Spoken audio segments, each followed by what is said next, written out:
Bravo, deco! Hajde da napravimo piknik u povrtnjaku sa našim prijateljem malom gusenicom. Tu možemo naći mnogo ukusnog povrća. Mala gusenica voli povrće, ali gde se ona sakrila? Oh, eno je! Ona jede zelenu salatu. Zdravo! Kako si danas? Dođi, hajde da zajedno naučimo povrće. Šargarepa. Kupus. Paradajz. Krastavac.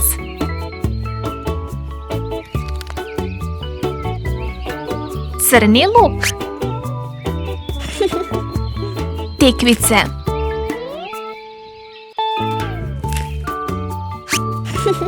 Krompir. Paprika. Patliđan.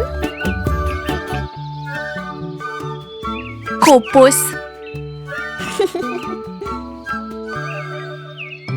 Ovo je neko od svežeg povrća koje treba da jedemo svaki dan, jer je zdravo i ukusno.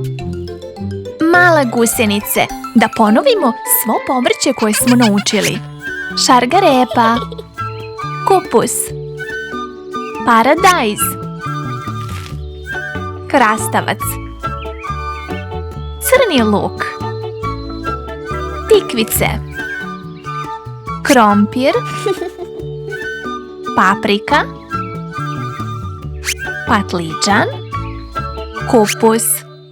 Bravo, deco! Hvala ti, mala gusenice, što si nam pomogla da naučimo povrće. Ćao!